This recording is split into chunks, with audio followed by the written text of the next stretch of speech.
શ્રી ગણેશાય નમઃ. મિત્રો, આપ જોઈ રહ્યા છો આપણી યુટ્યુબ ચેનલ આશીર્વાદમાં આપ સૌનું સ્વાગત છે.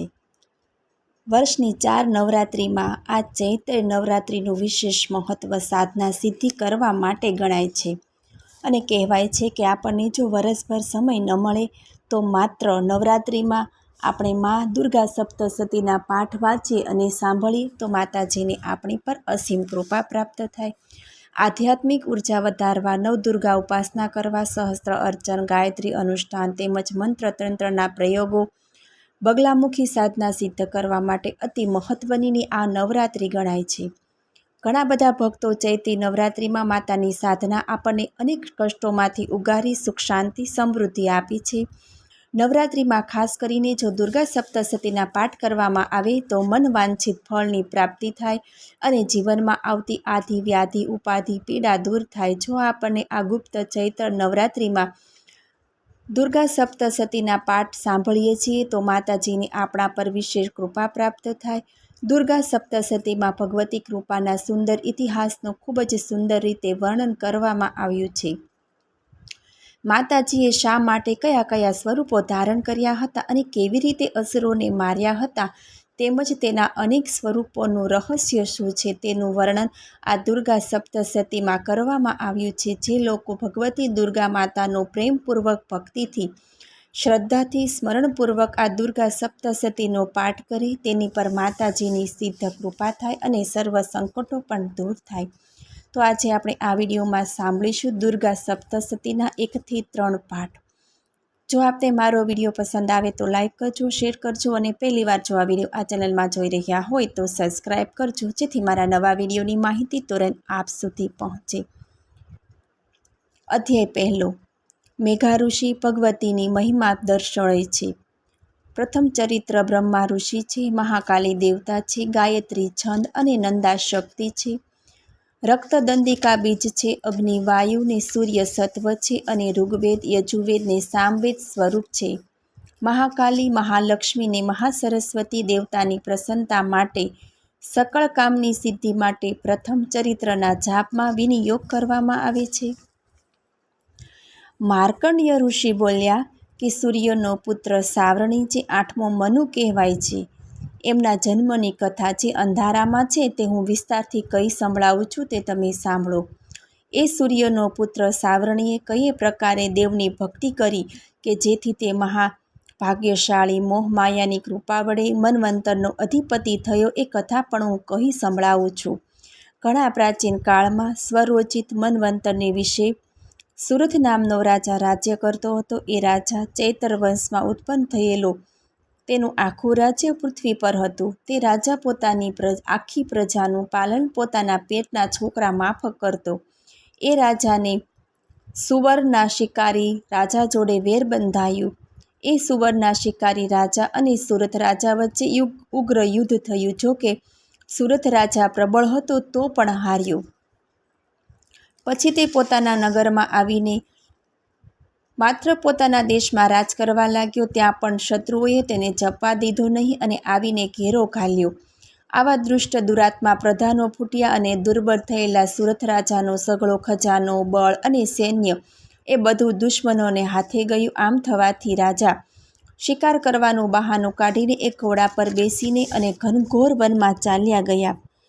ચાલ્યા જાય છે ત્યાં મેઘા નામના ઋષિનો આશ્રમ આવ્યો. તે ઋષિ બહુ ભલા હતા. એ આશ્રમ મુનિના શિષ્ય અને શાંત વૃક્ષો વડે સુશોભિત હતો. એ મુનિએ આ રાજાનો સત્કાર કરી પોતાના આશ્રમમાં ઉતારો આપ્યો. એ મુનિવરના આશ્રમને વિશે તે રાજા આમ તેમ ફર્યા કરતો હતો, પરંતુ તેના મનમાં મમત્વ થકી આકર્ષણ થયેલું હોવાથી એવા વિચારો આવતા હતા કે જે પ્રજાનું પૂર્વે મારા પૂર્વજોએ પાલન કર્યું એ પ્રજાનું આધિપત્ય મેં ખોયું. એ મારી પ્રજાનું પાલન ધર્મથી થતું હશે કે નહીં એ વિશે મને શંકા છે. તેથી મારા ચાકરો અને હંમેશા મદમાતા સુરહસ્તી નામના હાથી અને પ્રધાનોની શી હાલતમાં હશે તે હું જાણતો નથી. મારા વેરીને વશ પડેલા એવા એ શા સુખ ભોગવે છે? જ્યારે મારા તાબામાં હતા ત્યારે તે હંમેશા મારી મહેરબાની ધન અને ભોજનથી અત્યંત સુખ માણતા હતા. તેઓ પરદેશી રાજાની કુસરી તળે દટાઈ ગયા હશે અને નીતિસર ખર્ચ કરવાના બદલે હંમેશા પુષ્કળ ખર્ચ થતું હશે. અતિ દુઃખી એકઠો થયેલો મારો ખજાનો નિરંતર ઉડાવી દેવામાં આવતો હશે. એવા વિચારોનું ચિંતન તે રાજા હંમેશા કર્યા કરતો. તે ઋષિના આશ્રમને વિશે તેને એક દિવસ એક વેશ્યને દીઠો. એને જોઈને સુરત રાજાએ પૂછ્યું, ભાઈ તું કોણ છે ને તારે આવવાનું કારણ શું છે? દિલગીરીવાળો અને ઉદાસ તું કેમ દેખાય છે? આ પ્રમાણે રાજાએ વેશ્યને પૂછ્યું. આ સાંભળીને તેને ઉત્તર આપ્યો અને વેશ્ય બોલ્યો કે મારું નામ સમાધિ છે. હું જાતનો વેશ્ય છું અને ધનવાન કુળમાં ઉત્પન્ન થયેલો છું. મારી બૈરા છોકરાએ લોભથી મારું સર્વ ધન લઈ લીધું અને મારો ત્યાગ કર્યો. એથી સાધુ થયેલો છે. મારા બૈરી છોકરા અને ધનથી હું વિહિત થયેલો છું. મારા સગા વહાલાઓથી તેજેલો હું વનમાં આવ્યો છું અને અહીં મારા પુત્ર તથા સગા સંબંધીઓના કુશલથી હું અજાણ છું. અહીં વસતો હું સ્વજન અને દાસની ખબર જાણવાને ચાહું છું. ઘેર સર્વ સેમ કુશળ હશે કે નહીં? મારા છોકરા સદા વૃત્તિવાળા હશે કે દુર્વૃત્તિવાળા હશે? રાજા બોલ્યા કે જે પુત્ર અને દારાના ધન લોભથી તું નીરસ થયો છે, તેઓની સાથેના સ્નેહથી તું શા માટે પીડાય છે?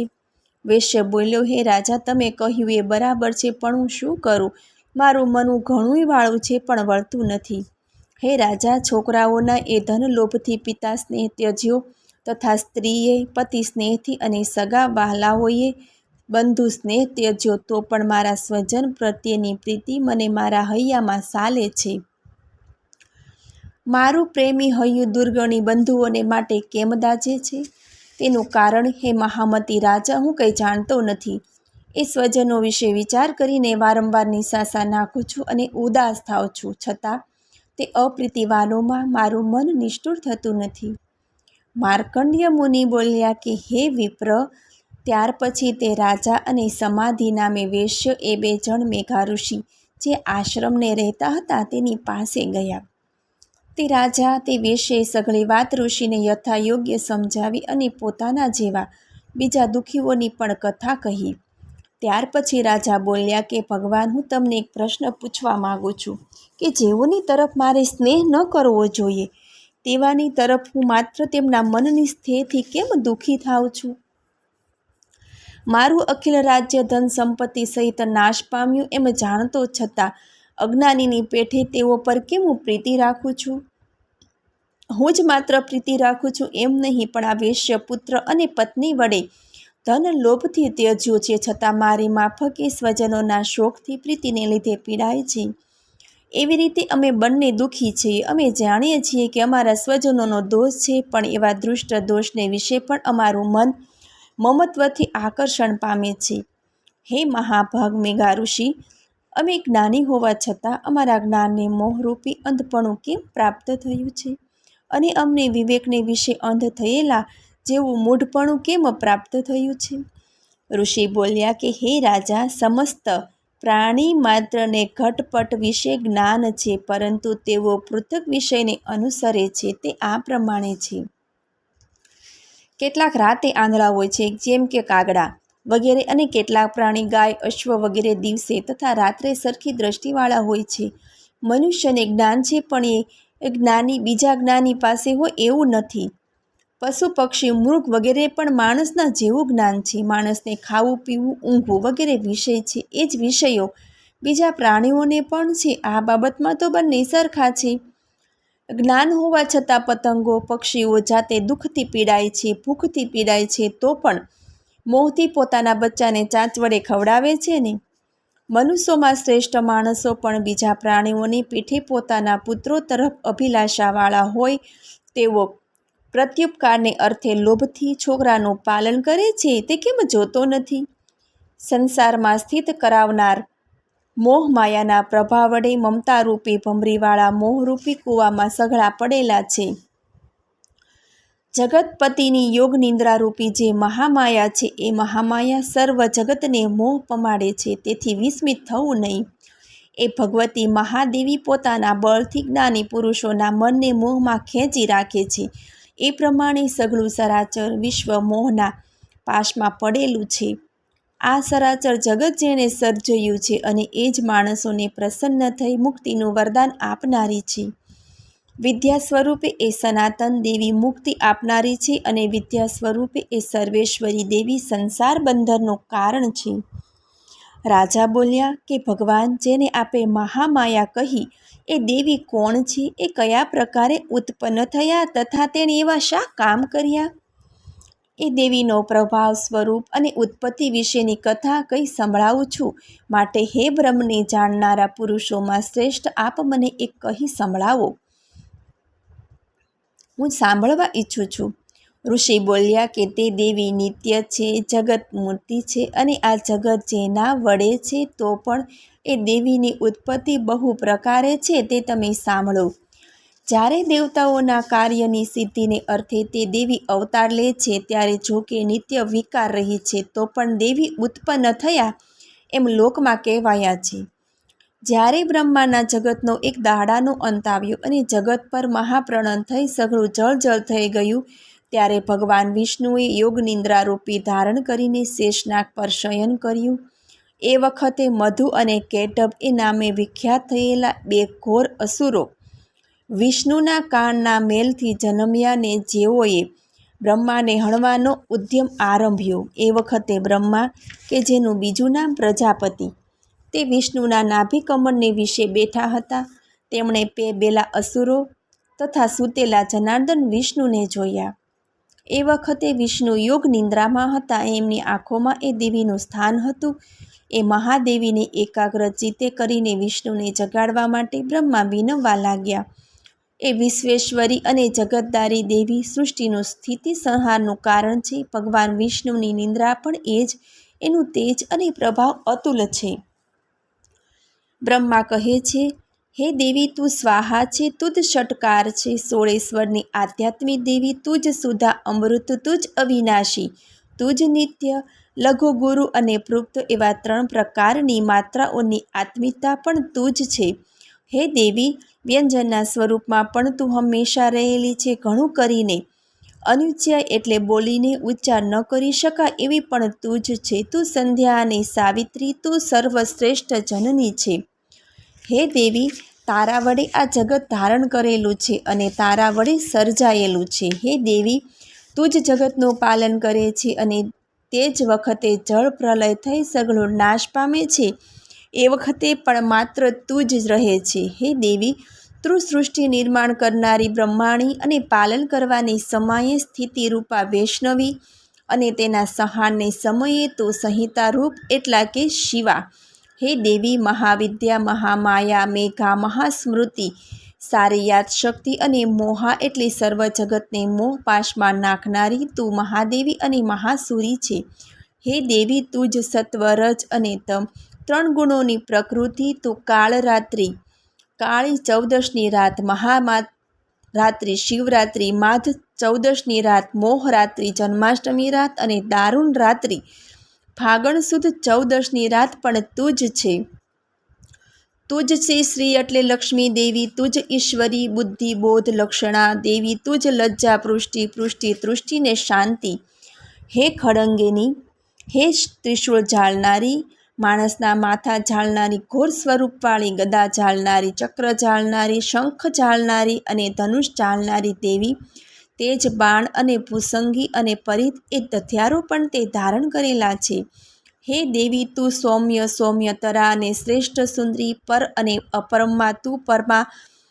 હે દેવી, તું પરમેશ્વરી છે, જે કિંચિત, કવચિત, સત અને અસત આ અખિલ વિશ્વમાં છે તે સર્વની. હે દેવી, તું શક્તિ, તું હવે તારી શક્તિ વડે કયા પ્રકારે કરીએ, તારી સ્તુતિ અમે કયા પ્રકારે કરી શકીએ? હે દેવી, તું જગત દ્રષ્ટા, તું જગતનું પાલન કરે, પ્રશ્ન કરે અને તે ભગવાન વિષ્ણુને નિંદ્રાવશ કર્યા, તો પછી બીજો કોણ તારી સ્તુતિ કરી શકે? હે દેવી, તમે જ મને બ્રહ્મા, વિષ્ણુ અને શિવને જન્મ આપનારા છો, તો પછી તમારી સ્તુતિ કોણ કરી શકે? આવા ઉદાર પ્રભાવ વડે સ્તુતિ કરાયેલી હે દેવી, તું દુરાચારી, મધુ અને કેટભ એવી અસુરોને મોહ પમાડ. હે દેવી, જગત સ્વામી અચ્યુત જે વિષ્ણુ તેમને તું જગાડ. તેઓ જોગીને આ મોટા અસુરોને મારે એ માટે તું એને જગાડ. વિષ્ણુ ઋષિ બોલ્યા કે એ પ્રમાણે બ્રહ્માએ વિષ્ણુની યોગ નિદ્રારૂપી તામસી દેવીની સ્તુતિ કરી. તે એટલા માટે તે મધુ કેટભને હણવા માટે વિષ્ણુને જગાડ. એ દેવોએ વિષ્ણુના નેત્ર, મુખ, નાસિકા, બાહુ, હૃદય અને છાતીને વિશે પોતાનું સ્થાન કર્યું હતું. તે વિષ્ણુને જગાડવા માટે તૈયાર થઈ અને અવ્યક્ત જન્મવાળા બ્રહ્માને તેના દર્શન થયા. તે તામસી દેવીએ જનાર્દન વિષ્ણુને પોતાની શક્તિથી મુક્ત કર્યા. એટલે તેઓ પોતાની પ્રળયકાળના જળ ઉપરની શેષ શૈયા પરથી ઉઠીને ઊભા થયા અને પેલા બે અસુરોને જોયા. દુરાત્મા મધુકૈટભ અતિ વીર્યવાન અને પરાક્રમી હતા. તેઓની આંખો ક્રોધથી લાલ થઈ ગઈ અને તે બ્રહ્માને ખાઈ જવાનો ઉદ્યમ કરવા લાગ્યા. વિષ્ણુ ઉઠીને તેમની સાથે લડવા લાગ્યા અને તેનું અસુરોનું મહાયુદ્ધ 5000 વર્ષ સુધી ચાલ્યું. બંને અતિ બળવાન અસુરો મહામાયાથી મોહિત થયેલા હતા. તેમણે વિષ્ણુને કહ્યું કે તું મારી પાસેથી વરદાન માંગી લે. ભગવાન બોલ્યા કે હું તમારા બંનેનો વધ પસંદ કરું છું, મારે બીજું વરદાન જોઈતું નથી. ઋષિ બોલ્યા કે એ બંનેએ પોતાને છેતરાયેલા જોયા. તેની આંખો કમળ જેવી છે. એવા વિષ્ણુની તરફ જોઈને બોલ્યા કે જ્યાં પાણી ન હોય એવી જગ્યાએ અમને લઈ જાઓ અને પછી મારો. ઋષિ કહે છે કે શંખ, ચક્ર અને ગદા ધરનાર વિષ્ણુએ ઠીક છે એમ કહ્યું. પછી વિષ્ણુએ સુદર્શન ચક્ર એ બે અસુરોના માથા તથા જાંઘો કાપી નાખી. તેથી બ્રહ્માએ તેની સ્તુતિ કરી અને દેવીના બીજા મોટા પ્રભાવો વિશે કહું તે તમે સાંભળો.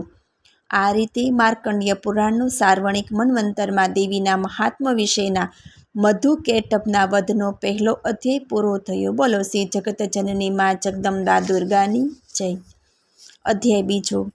ઋષિ બોલ્યા કે અસુરોના રાજા મહિષાસુર તથા દેવતાઓના રાજા ઇન્દ્રની વચ્ચે પહેલાં પૂરેપૂરા 100 વર્ષ સુધી લડાઈ ચાલી હતી.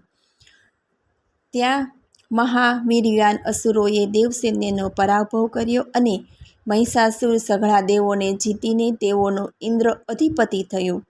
તેનાથી હારેલા સઘળા દેવતાઓ પદ્મયોનિ એટલે વિષ્ણુના નાભિ કમળમાંથી ઉત્પન્ન થયેલા પ્રજાપતિ બ્રહ્મની પાસે ગયા અને ત્યાંથી સઘળા મળીને જ્યાં શિવ અને ગરુડધ્વજ વિષ્ણુ હતા ત્યાં ગયા. મહિષાસુરે તેમનો પરાભવ કર્યો અને તેમને જે દુઃખ દીધા હતા તે બધી હકીકત સવિસ્તારથી દેવોએ વિષ્ણુ અને મહાદેવજીને કહી સંભળાવી. તેઓ બોલ્યા કે દુરાત્મા મહિષાસુરે સૂર્ય, ઇન્દ્ર, અગ્નિ, અનિલ, ચંદ્રમા, યમ અને વરુણાદિ સઘળા દેવોના અધિકાર લઈ લીધા છે. દુરાત્મા મહિષાસુર સ્વર્ગની બહાર કાઢી મૂકેલા દેવતાઓ મનુષ્યની માફક પૃથ્વી પર રખડ્યા કરે છે. આ રીતે દેવતાઓના દુશ્મન અસુરોના કામ કહી દેવતાઓ વિષ્ણુ અને મહાદેવને શરણે પડવા તથા તેનો મહિષાસુરનો વધ કરવા સઘળી બાબત કહી. દેવતાઓનું બોલવું સાંભળી મધુસૂદન અને મહાદેવજીએ કોપ કર્યો. તેમની ભ્રગુટી વાંકી થઈ અને તેનો રંગ પણ બદલાયો. મોંનો રંગ બદલાયો. સુદર્શન ચક્ર ધારણ કરનાર વિષ્ણુનું મોઢું કોપપૂર્ણ થયું. તેથી તેમના મોઢામાંથી અને શંકર તથા બ્રહ્મના મોઢામાંથી મહાતેજ નીકળ્યું. ઇન્દ્ર વગેરે બીજા દેવતાઓના શરીરમાંથી પણ મહાતેજ નીકળ્યું અને પહેલાં નીકળેલા મહાતેજની સાથે તે એકત્ર થઈ ગયું. તે અતિ મોટા મહાતેજથી મોટો જ્વાળામય પર્વત થયો અને તેમના પ્રકાશથી દરેક દિશા વ્યાપ્ત થઈ હોય એવું દેવતાઓએ જોયું. એ રીતે સઘળા દેવતાઓના શરીરમાંથી નીકળેલા એ મહાતેજથી એક નારી પ્રગટ થઈ અને એના તેજે સ્વર્ગ, મૃત્યુને, પાતાળને વ્યાપ્ત કરી દીધું. એ નારીનું મુખ મહાદેવજીનામાંથી નીકળેલા તેજનું થયું. યમના તેજથી તેનો ચોટલો થયો અને વિષ્ણુના તેજથી તેના બાહુ થયા. ચંદ્રમાના તેજથી તેના 2 સ્તન થયા અને વિષ્ણુ ઇન્દ્રના તેજથી મધ્ય ભાગ થયો. વરુણના તેજથી જાંઘો થઈ અને પૃથ્વીના તેજથી નિતંબ થયા. બ્રહ્માના તેજથી તેના પગ થયા અને પગના આંગળા સૂર્યના તેજથી થયા. વસુના તેજથી તેના હાથના આંગળા થયા અને કુબેરના તેજથી તેની નાસિકા થઈ. દક્ષ પ્રજાપતિના તેજથી દાંત થયા અને અગ્નિદેવમાંથી નીકળેલા તેજથી તેની 3 આંખો થઈ. સવાર અને સાંજની સંધ્યાના તેજથી તેના ભવા થયા અને અનિલ દેવતાના તેજથી તેના કાન થયા અને બીજા દેવોના શરીરમાંથી નીકળેલા તેજ વડે એના શરીરના બાકીનો ભાગ થયો. એ રીતે સમસ્ત દેવોનો ઢગલો એવી નારી શિવા ઉત્પન્ન થઈ. એ સમસ્ત તેજના ઢગલા રૂપી દેવીને જોઈ સઘળા દેવતાઓ હર્ષ પામ્યા, કારણ કે તેઓને મહિષાસુરે ઘણું દુઃખ દીધું હતું. તેઓને હવે મનમાં આશા થઈ કે આ દેવી તે અસુરને જરૂર મારશે. પિનાકની ધરનાર મહાદેવજીએ પોતાના ત્રિશૂળમાંથી ખેંચીને બીજું ત્રિશૂળ આપ્યું. સુદર્શન ચક્ર ધરનાર શ્રી કૃષ્ણ ભગવાને પોતાના ચક્રમાંથી બીજું ચક્ર કાઢી અને દેવીને આપ્યું. વરુણે શંખ, અગ્નિએ શક્તિ આપી. મરુત દેવતાએ ચાપ અને બાણથી ભરેલા 2 ભાથા આપ્યા. ઇન્દ્રે પોતાના વ્રજમાંથી વ્રજ આપ્યું અને વળી એ 1000 આંખોવાળાએ એરાવત હાથી પાસેથી ઘંટ લઈ દેવીને આપ્યું. જળ દેવતાએ પાશ આપ્યો અને યમે કાળદંડમાંથી દંડ આપ્યો. પ્રજાપતિએ અક્ષમાળા અને બ્રહ્માએ કમંડળ આપ્યું. સર્વ દેવતાએ પોતાના કિરણો એના રોમકૂપમાં રૂવાટાના છિદ્રોમાં મૂક્યા. કાળ નામના દેવતાએ તેને નિર્મળ ચમમાંથી ઢાલ અને તલવાર આપ્યા. ક્ષીર સમુદ્ર દૂધના જેવા ચોખ્ખા ખરા મોતીનો હાર અને નવીન કપડાં, ચૂડામણી, દિવ્ય કુંડળ અને કંકણ આપ્યા. સ્વચ્છ અર્ધચંદ્ર, બધા બાહુઓમાં પહેરવાને કેયુર એટલે બાજુબંધ, વાક વગેરે નિર્મળ ઝાંઝરને કોટના ઘરેણાં આપ્યા. સર્વ આંગળીઓએ પહેરવાની રત્નજડિત વીંટીઓ, આ બધા નાના પ્રકારના ઘરેણાં તે દેવીને આપ્યા. અને વિશ્વકર્માએ એ દેવીને નિર્મળ પરસુ આપી. અનેક જાતના અસ્ત્રો, અમિધ કવચ અને કોટે પહેરવા સારું તથા માથે મૂકવા સારું અતિ શોભાયમાન કમળની માળા અને સમુદ્રે સુંદર કમળ આપ્યા. હિમવાને સિંહનું વાહન અને અનેક રત્નો આપ્યા. કુબેરે તેને સુરાપાત્ર આપ્યું. શેષનાગે મણીથી શોભાવ્યા નાગહાર આપ્યો કે જે શેષ ભગવાન આ પૃથ્વીને ધારણ કરે, અને એ રીતે બીજા દેવોએ પણ આભૂષણો તથા અસ્ત્રો આપ્યા. દેવીને આ પ્રમાણે માન મળ્યું. એને વારંવાર અટ્ટહાસ્ય કર્યું. એના શબ્દથી સંપૂર્ણ આકાશ ભરાઈ ગયું. એ દેવીના મહાનાદથી શબ્દ થયો, તેથી સકળ લોકો ભડક્યા. સમુદ્રો ખળભળવા લાગ્યા. પૃથ્વી અને પર્વતો ડોલવા લાગ્યા. દેવો હર્ષથી બોલ્યા કે સિંહ વાહિનીનો જય હો. ભક્તિ વડે નમ્ર થયેલા મુનિઓએ એની સ્તુતિ કરી. 3 લોકને શોભ પામેલું જોઈ અસુરોની ફોજને હથિયાર આપી લડવા માટે ઊભી રાખી. તેને ક્રોધથી મહિષાસુરે આ પ્રમાણે કહ્યું, અરે એ શું છે? આમ કહીને અસુરોથી યુક્ત મહિષાસુર જ્યાંથી સિંહ નાદ આવતો હતો તે બાજુ દોડી ગયો. ત્યારે સઘળા લોકમાં તેજથી દીપ્તમાન થતી દેવીને જોઈ. એ દેવીના પગથી જમીનથી નમી પડેલી તે મુંગટ આકાશે અડકતો. એની ધનુષની દોરીના ટંકારથી સઘળા પાતાળ ખળભળી ઉઠ્યા.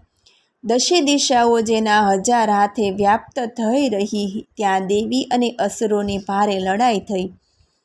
તે બંને જણાઓએ નાના પ્રકારના અસ્ત્ર અને શસ્ત્ર મૂકવા માંડ્યા. તેથી દિશાઓ પ્રકાશિત થઈ ગઈ. એ મહિષાસુરનો સેનાપતિ ચિશોર અને ચામર નામનો અસુર ચતુરંગી સૈન્ય લઈને યુદ્ધ માટે આવ્યો હતો.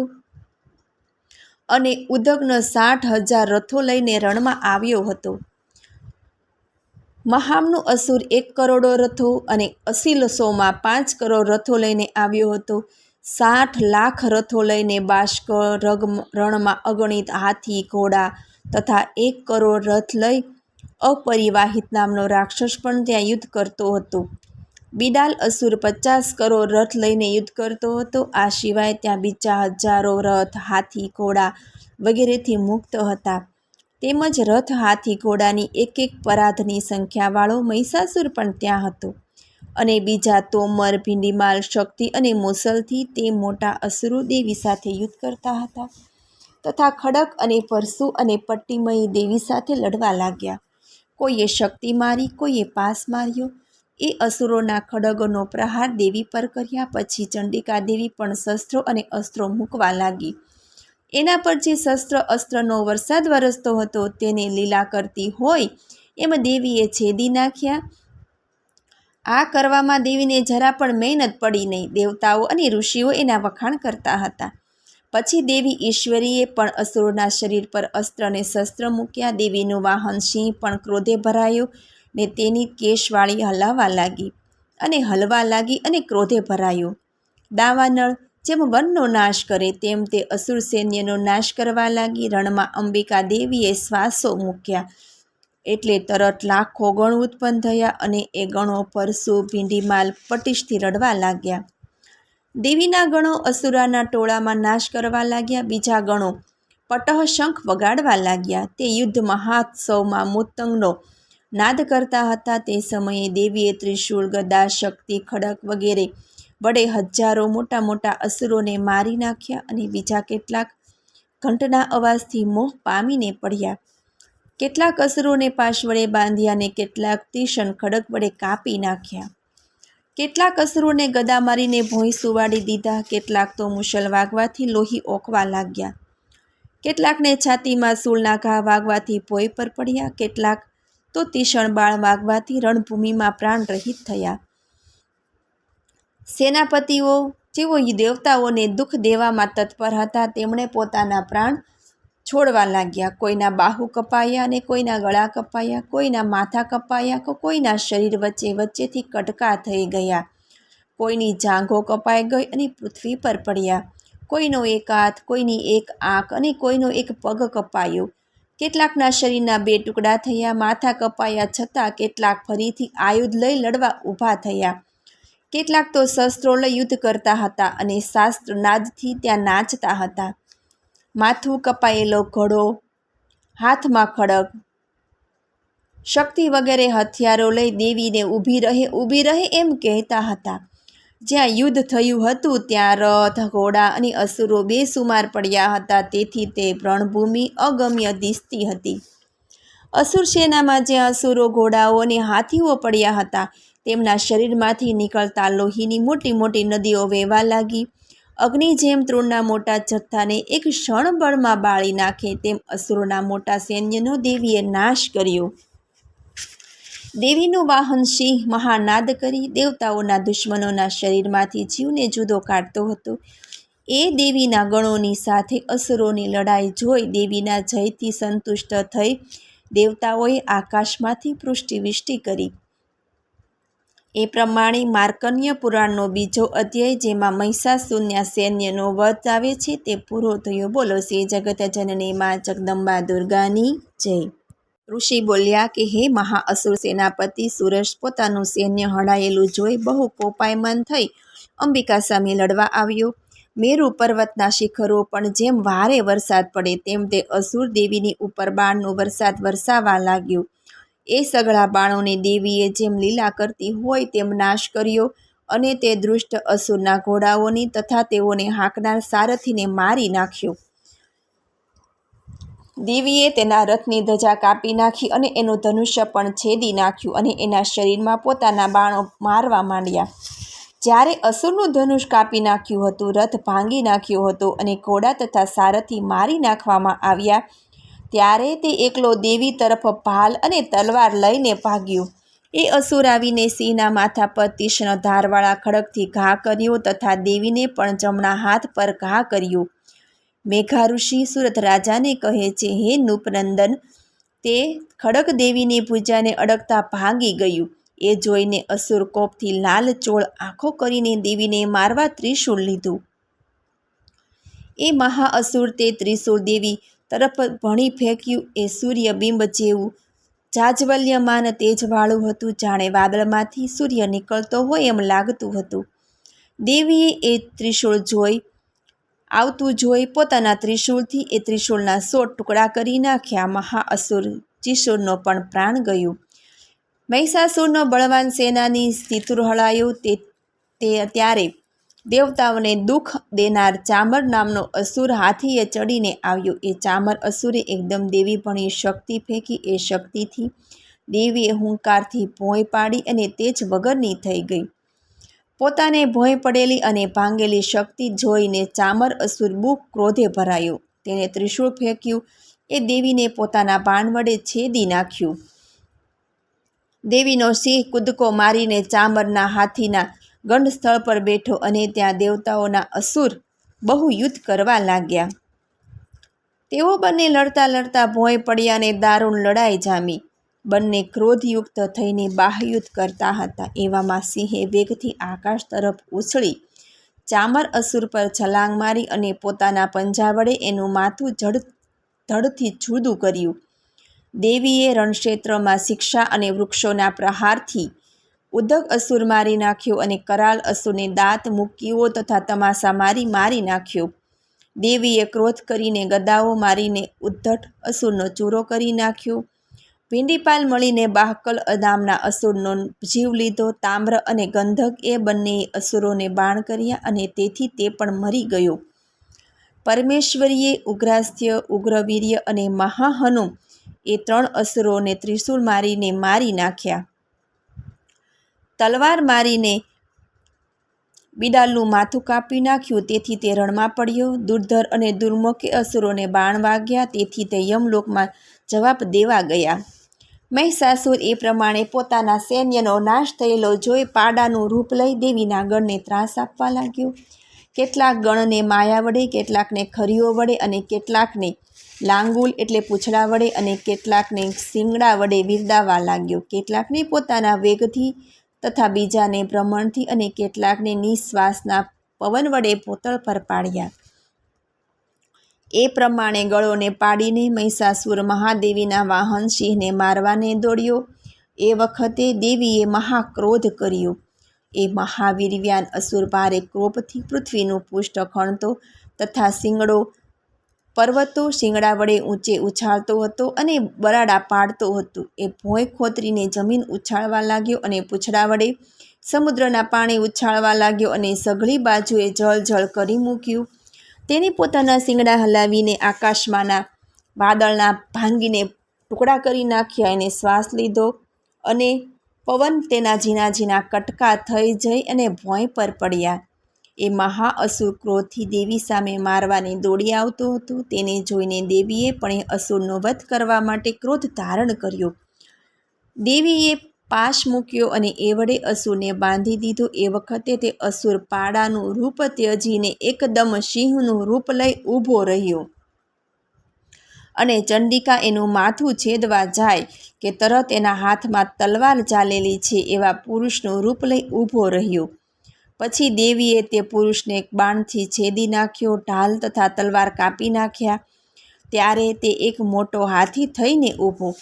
પોતાની સૂંઢ વડે તે હાથીના રૂપવાળો અસુર સિંહને ખેંચવા લાગ્યો અને ગર્જના કરવા લાગ્યો. એ વખતે દેવીએ એની સૂંઢ તલવાર વડે કાપી નાખી.